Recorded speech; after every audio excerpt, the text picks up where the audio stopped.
World health organisation ಇದನ್ನ 3rd most common disease in the world ಅಂತ categorise ಮಾಡಿದೆ, and that is migraine. So ಕಳೆದ episode ಅಲ್ಲಿ headache ಬಗ್ಗೆ ಮಾತಾಡಿದ್ವಿ, ಬಟ್ ಮೈಗ್ರೇನ್ ಸಿಕ್ಕಾಪಡೆ ಕಾಮನ್. ಅಫ್ಕೋರ್ಸ್ ನಮಗೆ ಗೊತ್ತಿರುವಂತೆ ಎಷ್ಟೆಷ್ಟೋ ಜನ ಮೈಗ್ರೇನ್ ಇಂದ ಒದ್ದಾಡ್ತಾ ಇರ್ತಾರೆ. ಮೈಗ್ರೇನ್ ಹೆಡೇಕ್ ಅಂದ್ರೆ ಅನ್ಬೇರಬಲ್ ಹೆಡ್ ಪೌಂಡಿಂಗ್ ಅಥವಾ ಹೆಡೇಕ್ ಅಂತ ನಾವು ನೋಡಿರ್ತೀವಿ. ನಮ್ಮಲ್ಲಿ ಸಾಕಷ್ಟು ಜನ ಎಕ್ಸ್ಪೀರಿಯನ್ಸ್ ಕೂಡ ಮಾಡಿರಬಹುದು ಅದನ್ನ.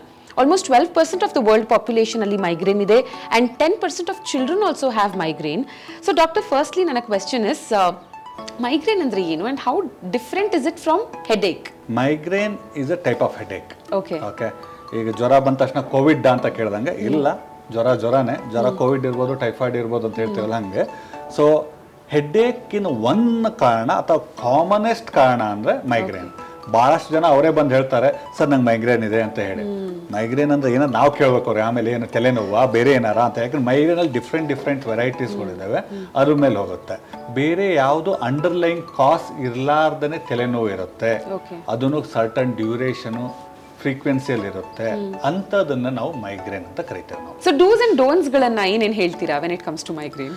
ಸೊ ಮೋಸ್ಟ್ ಇಂಪಾರ್ಟೆಂಟ್ ಏನಂದ್ರೆ ಮೈಗ್ರೇನ್ ಏನಂದ್ರೆ ಮಾತ್ರೆಕ್ಕಿಂತ ಜಾಸ್ತಿ ಡಿಪೆಂಡೆಂಟ್ ಆಗಿರೋದು ನಿಮ್ಮ ಜೀವನ ಶೈಲಿ ಮೇಲೆ. ಹೇಳ್ಬೇಕಂದ್ರೆ ಮಾತ್ರೆ ಡಿಪೆಂಡೆಂಟ್ ಆಗಬೇಡಿ ಅನ್ನೋದು ಫಸ್ಟ್. ಮಾತ್ರೆ ಭಾಳ ರೆಸಿಸ್ಟೆಂಟ್ ಇದ್ದವರಲ್ಲಿ ಬೇರೆ ಏನು ಮ್ಯಾನೇಜ್ ಮಾಡೋಕ್ಕಲ್ಲ, ಅಥವಾ ಇನಿಷಿಯಲ್ ಫೇಸಸ್ಸಲ್ಲಿ ಏನಂದ್ರೆ ನಾವು ಆ್ಯಂಕರ್ ಬೇಕಾದ್ರೆ ಏನೋ ಒಂದು ಶುರು ಆದಾಗ ಒಂದು ಸ್ವಲ್ಪ ಹೆಲ್ಪಿಗೆ ಏನಾದ್ರು ಒಂದು ಕೋಲ್ ಬೇಕಂತ ಹೇಳ್ತೇವಲ್ಲ, ಆ ಥರ ಹೆಲ್ಪ್ ಕೊಟ್ಟಂಗೆ ಅದಕ್ಕಿಂತ ಜಾಸ್ತಿ ಬೇಕಾಗಿರೋದು ನಿಮ್ಮ ಜೀವನ ಶೈಲಿ ಚೇಂಜಸ್. ಫಸ್ಟು ಏನಂದರೆ ಪ್ರಿಸಿಪ್ಟೇಟಿಂಗ್ ಫ್ಯಾಕ್ಟರ್ಸ್ಗಳನ್ನು ಹುಡುಕಿ ಅಂತ ಹೇಳ್ತಾರೆ. ಪ್ರಿಸಿಪ್ಟೇಟಿವ್ ಫ್ಯಾಕ್ಟರ್ ನನಗೆ ಗೊತ್ತಾಗುತ್ತೆ, ನಾನು ಇವತ್ತು ಬಿಸಿಲಿಗೆ ಹೋದೆ ಬಂದೆ, ಅಥವಾ ಇವತ್ತು ಆಫೀಸಿಗೆ ಹೋಗಿದ್ದೆ ಅಲ್ಲಿ AC ಜಾಸ್ತಿ ಇತ್ತು, ಅಥವಾ ಇವತ್ತು ಹೊರಗಡೆ ಗಾಡಿಯಲ್ಲಿ ಅಡ್ಡಾಡಿದೆ ಬಂದೆ, ಅಥವಾ ಈ ಥರ ಊಟ ಮಾಡಿದೆ. ನಿಮಗೆ ಗೊತ್ತಿರೋಂಥ ಕೆಲವೊಂದು ಟೈಪ್ ಪ್ರಿಸಿಪ್ಟೇಟಿಂಗ್ ಫ್ಯಾಕ್ಟರ್ಸ್ಗಳಿದ್ದಾವೆ, ಅವನ್ನ ಅವಾಯ್ಡ್ ಮಾಡೋಕ್ಕೆ ಸಾಧ್ಯತೆ ಇದೆ ಅಂದರೆ ಬೆಸ್ಟು ಅವಾಯ್ಡ್ ಮಾಡಿ. ಸೆಕೆಂಡ್ ಬಂದುಬಿಟ್ಟು quality of life improvement. Quality of life improvement ಅಂದರೆ ಟೈಮಿಗೆ ಊಟ, ಟೈಮಿಗೆ ನಿದ್ದೆ ಭಾಳ ಇಂಪಾರ್ಟೆಂಟು. ಭಾಳಷ್ಟು ಜನ ಸ್ಟ್ರೆಸ್ ಕೊಡೋದಿಲ್ಲ, ಇದನ್ನು ಅರ್ಥ ಮಾಡ್ಕೊಳ್ಳೋದಿಲ್ಲ. ಮನುಷ್ಯ ಒಂದು ಮಿಷಿನ್ ಇದ್ದಂಗೆ, ಆ ಮಿಷಿನಿಗೆ ಕರೆಕ್ಟಾಗಿ ನೋಡ್ಕೋಬೇಕು, ಕರೆಕ್ಟಾಗಿ ರೆಸ್ಟ್ ಕೊಡಬೇಕು. ಆಮೇಲೆ ಎವ್ರಿ ಮನುಷ್ಯ ಇಸ್ ಡಿಫ್ರೆಂಟು. ನೀವು ಹೇಳ್ಬೋದು, ನನ್ನ ಪಕ್ಕದಲ್ಲಿರೋ ಫ್ರೆಂಡ್ ಒಂದು 24 ತಾಸು ಕೆಲಸ ಮಾಡ್ತಾನೆ, ಇನ್ನೊಬ್ರು 4 ತಾಸು ಕೆಲಸ ಮಾಡೋಕ್ಕಾಗಲ್ಲ.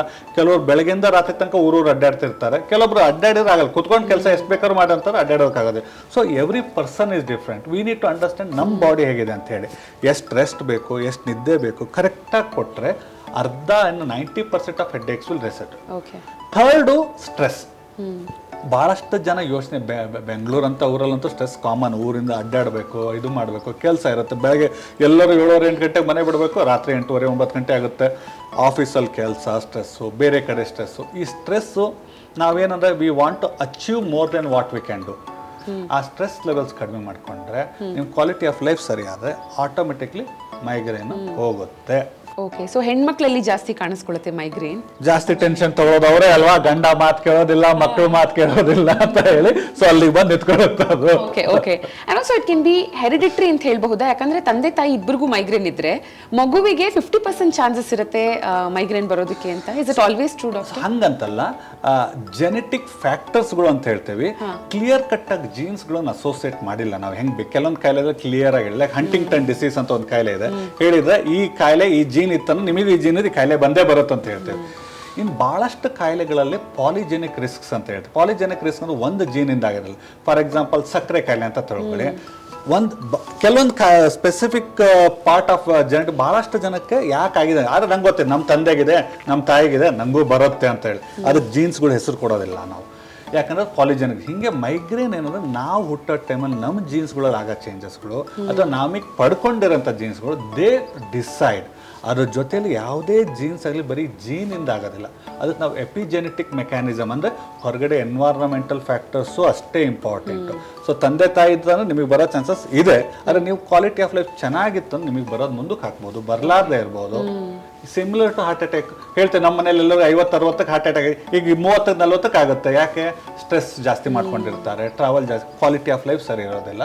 ಸೊ ರಿಸ್ಕ್ ಇರುತ್ತೆ, ವೇರಿಯಬಿಲಿಟಿ ಬರಲೇಬೇಕಂತ ಇಲ್ಲ, ನಿಮ್ಮ ಲಕ್ಕು. ಆಮೇಲೆ ನೀವು ಹೇಗೆ ನಿಮ್ಮ ಲೈಫ್ ಸ್ಟೈಲ್ ಲೀಡ್ ಮಾಡಿದ್ದೀರಾ ಅದು ಡಿಸೈಡ್ ಮಾಡುತ್ತೆ. Okay doctor, correct me if I am wrong. ಮೈಗ್ರೇನ್ಸ್ನ ನೀವು ಟೆಸ್ಟ್ಗಳಲ್ಲಿ ಡಿಟೆಕ್ಟ್ ಮಾಡೋಕ್ಕಾಗಲ್ಲ, ಬಿಕಾಸ್ ಇಟ್ಸ್ ಇನ್ವಿಸಿಬಲ್. ಅಂದರೆ CT ಸ್ಕ್ಯಾನ್ಸಲ್ಲೋ MRIಸ್ಗಳಲ್ಲೋ ಅದು ಕಾಣಿಸಲ್ಲ. ಬಟ್ ದೆನ್ ಮೈಗ್ರೇನ್ ಅಂತ ಬರೋರಿಗೆ ಹಾಗಿದ್ರೆ ನೀವು ಯಾವ ಟೆಸ್ಟ್ಗಳನ್ನು ಸಜೆಸ್ಟ್ ಮಾಡ್ತೀರಾ? ಸೊ ಯಾವ್ದು ಮಾಡಬಾರ್ದು ಅದೇ ಫಸ್ಟ್ ಮಾಡ್ತೇವೆ ನಾವು. ಅಂದ್ರೆ ಯಾಕೆ ಮಾಡ್ತೇವೆ ಅಂದ್ರೆ to prove nothing else is there ಅಂತ ಹೇಳಿ. ಓಕೆ, ಸೊ ಬಹಳಷ್ಟು ಜನ ಈಗ ಮೈಗ್ರೇನ್ ಅಂದ ತಕ್ಷಣ ನಾರ್ಮಲ್ ಏನಂದ್ರೆ ಎಲ್ಲಾ ಟೆಸ್ಟ್ಗಳು ಥಿಯರಾಟಿಕಲಿ ನಾರ್ಮಲ್ ಇರಬೇಕು. ಅಂದ್ರೆ it's not structural damage, it's A functional issue. ಅಂದರೆ ಸ್ಕ್ಯಾನ್ ಮಾಡಿಸಿ ನೋಡಿದ್ವಿ, ಬ್ಲಡ್ ಟೆಸ್ಟ್ ಮಾಡಿಸಿ ನೋಡಿದ್ವಿ, ಎಲ್ಲೂ ಏನೂ ತೊಂದರೆ ಇಲ್ಲ, ಆದರೂ ತಲೆನೋವು ಇದೆ. ಅವಾಗ ನಾವು ಅದು ಕೆಲವೊಂದು ಕ್ಲಿನಿಕಲ್ ಕ್ರೈಟೇರಿಯಾ ಮ್ಯಾಚ್ ಆಗುತ್ತೆ, ಅದನ್ನು ನಾವು ಮೈಗ್ರೇನ್ ಅಂತ ಹೇಳ್ತೀವಿ. ಆದರೆ ಅದು ಹೇಳಿದಷ್ಟು ಈಸಿ ಅಲ್ಲಲ್ಲ ಜನ ನಂಬೋದು. ಜನಕ್ಕೆ ಸರ್ ನಾವು ಈ ತಲೆನೋವು ಇಲ್ಲ ಏನಿಲ್ಲ ಪರವಾಗಿಲ್ಲ ಯೋಚನೆ ಮಾಡ್ತಾರೆ ಸರ್, ನಮ್ಮ ಪಕ್ಕದ ಮನೇಲಿ ಅವ್ರಿಗೆಲ್ಲ ಹಂಗೆ ಲಾಸ್ಟ್ ಟೈಮ್ ಏನೋ ಆಗಿತ್ತು ತಲೆಯಲ್ಲಿ, ಆಮೇಲೆ ಗಡ್ಡೆ ಇದೆ ಅಂತ ಗೊತ್ತಾಯಿತು, ಹೆಪ್ಪು ಗಟ್ಟಿದೆ. ಯೂಶಲಿ ಏನಂದರೆ less than 1% of people with typical migraine symptoms may have scanning abnormalities. Normally scan ಯಾಕೆ ಮಾಡ್ತೇವೆ ಅಂದರೆ it rules out all known causes, other possibilities, all other known. So scan normal ಬಂದ ತಕ್ಷಣ ಆಲ್ಮೋಸ್ಟ್ 95% ಆಫ್ ಕಾಯಿಲೆಗಳು ತೆಗೆದು ಹಾಕ್ದಂಗೆ ಆಯ್ತು. So ನಿಮಗೂ ಸಮಾಧಾನ, ನಮಗೂ ಸಮಾಧಾನ, ಬೇರೆ ಏನೂ ಇಲ್ಲ. ಇದು ಮೈಗ್ರೇನ್ ಹೆಂಗೆ ಮ್ಯಾನೇಜ್ಮೆಂಟ್ ಮಾಡಬೇಕು ಆ ಥರ. ಕೆಲವೊಂದು ಟೈಮ್ ಮೈಗ್ರೇನ್ ಭಾಳ ವರ್ಷಕೊಂಡಿದೆ, ನಂಗೆ 10 ವರ್ಷದಿಂದ ಇದೆ ಅಂತ ಹೇಳ್ತಾರೆ. ಆದರೆ ಲಾಸ್ಟ್ 1 ವಾರ ಇದ್ದಕ್ಕಿಂತ ಮೊದಲು ಬಂದಂಗೆ ಬರ್ತಾ ಇಲ್ಲ, ಇದ್ದಕ್ಕಿದ್ದಂಗೆ ಹೆಡ್ಏಕು ಮೊದಲು ಹಂಗೆ ಬರ್ತಾ ಇತ್ತು, ಈಗ ಪ್ಯಾಟರ್ನ್ ಚೇಂಜ್ ಆಗಿದೆ ಅಂತ ಹೇಳಿ. So change in characteristics, change in patterns ಅವು ಇಂಡಿಕೇಟ್ ಮಾಡುತ್ತೆ ನಾವು ಮತ್ತೆ ಸ್ಕ್ಯಾನ್ ಮಾಡಬೇಕಾ ಬೇಡ. But usually MRI is A better scan. MRI will rules out most of the cases. ಜೊತೆಯಲ್ಲಿ ಬೇರೆ ಟೆಸ್ಟ್ಗಳು, ಈಗ ಬ್ಲಡ್ ಟೆಸ್ಟ್ ಬೇಕಾ ಅಥವಾ ಬೇರೆ ಏನಾದ್ರು ಬೇಕನ್ನೋದು ಅದು ನೀವು ಏನೇನು ಹೇಳ್ತೀರಾ ಅದ್ರ ಮೇಲೆ ಡಾಕ್ಟರ್ ಡಿಸೈಡ್ ಮಾಡ್ತಾರೆ ಯಾವ ಥರ ಟೆಸ್ಟ್ಗಳು ಇದ್ರೆ ಅಪ್ರಾಪ್ರಿಯೇಟು ಬೇಕಾ ಬೇಡವಾ ಅಂತ ಹೇಳಿ. Okay. Doctor, thank you so much. In depth, the conversation was very, very insightful and informative also about migraine. ಮುಂದಿನ ಎಪಿಸೋಡ್ ಅಲ್ಲಿ we'll talk about neck pain and most common ಆಗಿ ಹೆಣ್ಮಕ್ಳು ಕಂಪ್ಲೇಂಟ್ ಮಾಡುವಂತ ಸೊಂಟ ನೋವು. Okay, fine. Thank you. Thank you for watching.